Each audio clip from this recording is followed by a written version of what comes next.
Oi pessoal, tudo bom? Tudo certinho com vocês? Vamos iniciar em nome do Pai, do Filho, do Espírito Santo. Amém. Vamos neste momento clamar o Espírito Santo para que ele esteja a nos guiar neste momento de reflexão. Vinde, Espírito Santo, enchei os corações dos vossos fiéis e acendei neles o fogo do vosso amor. Enviai o vosso Espírito e tudo será criado e renovareis a face da terra. Oremos, ó Deus, que instruístes os corações dos vossos fiéis com a luz do Espírito Santo, fazei que apreciemos retamente todas as coisas segundo o mesmo Espírito e gozemos sempre da sua consolação. Por Cristo, Senhor nosso. Amém. Bom, hoje nós somos convidados a meditar uma das passagens mais importantes do Evangelho, a purificação do templo por Jesus. A palavra que se encontra no Evangelho de São Mateus, no capítulo 21, a partir do versículo 12, afirma: Então Jesus entrou no templo e expulsou todos os vendedores e compradores que lá estavam. Virou as mesas dos cambistas e as cadeias dos que vendiam pombas, e disse-lhes: Está escrito, minha casa será chamada casa de oração. Vós, porém, fazeis dela um covil de ladrões. Aproximaram-se dele no templo cegos e coxos, e ele os curou. Os chefes dos sacerdotes e os escribas, vendo os prodígios que fizera e as crianças que exclamavam no templo, Hosana ao filho de Davi, ficaram indignados e lhe disseram: Estás ouvindo o que estão a dizer? Jesus respondeu: Sim. Nunca lestes que da boca dos pequeninos e das criancinhas de peito preparaste um louvor para ti?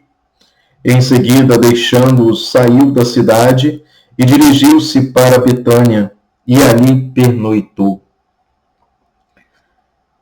Ali vemos um Cristo que se indigna, que age com firmeza, que derruba as mesas dos cambistas e expulsa os vendedores do templo. Muitos se espantam com essa atitude, mas ela revela algo profundamente verdadeiro. Jesus tem zelo pela casa do Pai, que está sendo profanada. Minha casa será chamada casa de oração. Vós, porém, fazeis dela um covil de ladrões. Essa não é uma ira desordenada, mas uma manifestação da justiça e da santidade de Deus, que não tolera o pecado no lugar sagrado, nem no coração do homem.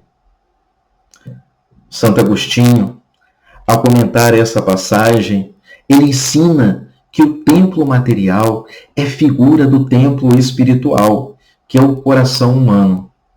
Ele diz: o Senhor expulsou os vendilhões do templo. O que fazes tu quando vês maus pensamentos e paixões entrarem em tua alma? Expulsa-os com o chicote da disciplina espiritual.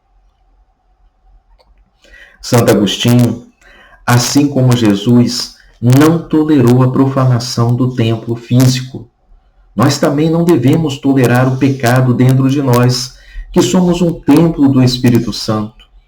E mais, Agostinho alerta que quem permanece no erro, na mentira e na desordem, profana o templo de Deus e se afasta da verdadeira adoração. São Tomás de Aquino, ao refletir sobre essa passagem, no comentário ao Evangelho de São João, explica que a atitude de Cristo não foi violência, mas uma correção justa e exemplar. Ele diz: Cristo quis ensinar que é lícito, por zelo da justiça, reprimir os abusos no culto divino. E mais profundamente, São Tomás associa o zelo de Cristo não apenas à pureza do culto, mas também à pureza da doutrina. Assim como o comércio profanava o espaço do templo, as heresias e doutrinas falsas profanam o santuário da fé. É mais grave corromper a fé que derrubar os muros de pedra. Ou seja, irmãos, as heresias dentro da igreja são piores que os vendilhões do templo, porque não só desviam as pessoas da oração, mas as afastam da verdade que salva. O apóstolo São Pedro já nos alertava: surgirão entre vós falsos doutores que introduzirão heresias perniciosas. Muitos o seguirão em suas devassidões, e por causa deles será blasfemado o caminho da verdade. Portanto, não basta que os pregadores e ministros sejam fervorosos. É preciso que sejam fiéis à doutrina da igreja, à Sagrada Escritura e ao magistério autêntico. Não se pode pregar para agradar o mundo. Não se pode usar o altar para opiniões pessoais ou doutrinas estranhas. A fé não está à venda. Um fato que aconteceu, há um tempo atrás com uma pessoa foi que ela, ao detectar, vislumbrar dentro de uma pregação um erro material a respeito da doutrina da igreja, ela sabiamente entrou em contato com o pregador, explicou a ele, mostrou, enviou inclusive um estudo que ele elaborou, mostrando os erros da doutrina que essa pessoa praticou. E essa pessoa, em vez de acatar, de boa índole, aquilo que lhe estava sendo falado, mostrando aquele erro material, aquilo que deveria ser consertado dentro da pregação, esse pregador, ao invés disso, começou a atacar o mensageiro do Senhor, aquele que estava ali para poder trazer a palavra correta e verdadeira de qual é a verdade que deveria ter sido proclamada. E ele começou a atacar, usando argumentos vis, argumentos baixos, colocando palavras na boca daquela pessoa que ela não havia sido proferidas, e acima de tudo, ele disse que aquela pessoa pensava que o problema dela é que ela pensava que sabia das coisas. E essa pessoa, que falou com esse pregador, que passou a instrução para ele e que foi plenamente humilhada, por mais que posteriormente, ao final da conversa, ele tivesse pedido desculpas, ele não voltou atrás naquilo que ele tinha proferido contra a doutrina da igreja, fazendo com que aquela pessoa chegasse a duvidar dela própria. Só que a doutrina que aquela pessoa alertou o pregador estava correta, plenamente. E aquela pessoa que foi acusada de pensar que sabia das coisas, por ser um especialista em filosofia, um especialista em Sagrada Escritura, essa pessoa detém autoridade técnica para tratar de assuntos de hermenêutica. Portanto, a sua correção deveria ter sido acatada. O que essa pessoa fez? Depois de conversar com diversos sacerdotes, pessoas que estudaram teologia, filosofia, essa pessoa muito sabiamente, alertada por eles, nunca mais pisou os pés naquele lugar, porque aquele lugar estava proferindo mentiras contra a doutrina da igreja, estava pervertendo a doutrina da igreja, porque aquilo que era um erro material se transformou em uma heresia real.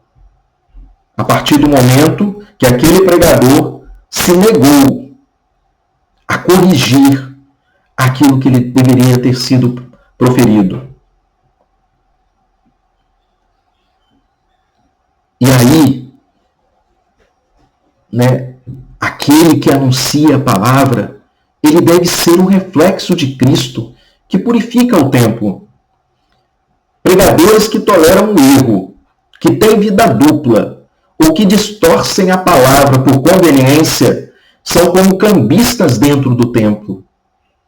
Santo Agostinho dizia: ai de mim, se eu for apenas um pregador da palavra e não um cumpridor dela. E São Tiago adverte: sede praticantes da palavra e não apenas ouvintes, enganando as vós mesmos. Irmãos, o mundo tem sede de Deus, mas não suporta mais a falsidade. O testemunho autêntico é o que dá autoridade espiritual ao pregador. Sem isso, o pregador não expulsa vendilhões, ele os atrai. Hoje, Jesus deseja entrar mais uma vez em seu templo, que é a igreja, que é a nossa alma, que é a nossa comunidade, e expulsar o que é mundano, herético, falso, interesseiro e impuro.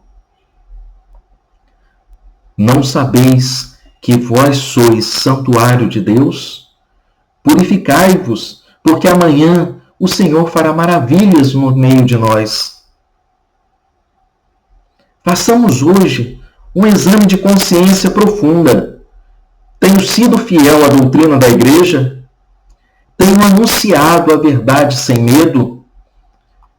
Tenho combatido os erros com caridade e firmeza? Tenho dado testemunho de vida santa? Se queremos uma igreja renovada, uma comunidade viva, um ministério frutuoso, não precisamos abrir as portas do nosso templo interior e deixar que Cristo entre com seu fogo purificador. Nós precisamos abrir, escancarar as nossas portas, permitindo que Cristo nos purifique, nos faça conhecer a verdadeira verdade. Por isso, nesse momento, vamos orar e pedir a Deus, clamar por intercessão da bem-aventurada e sempre Virgem Maria, a Santa Mãe de Deus e nossa Mãe. Que o Senhor esteja enviando sobre nós o teu Santo Espírito.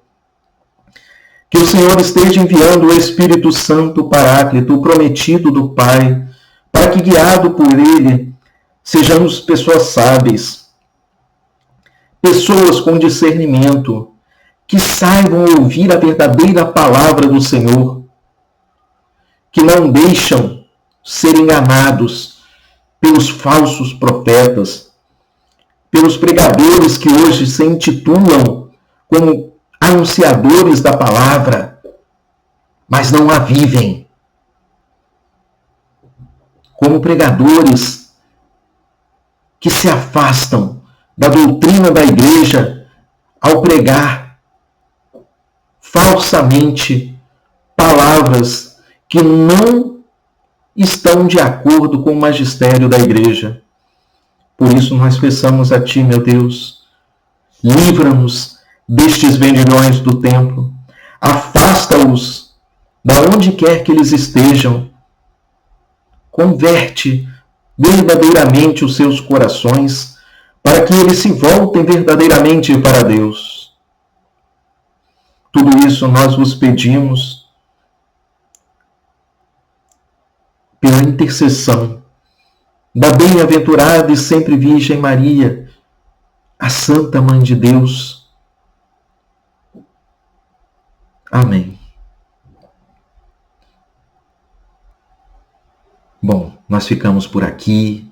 Que Deus nos guarde, nos abençoe e nos ilumine muito, nos dando muita sabedoria para discernirmos aquilo que é certo e aquilo que é errado.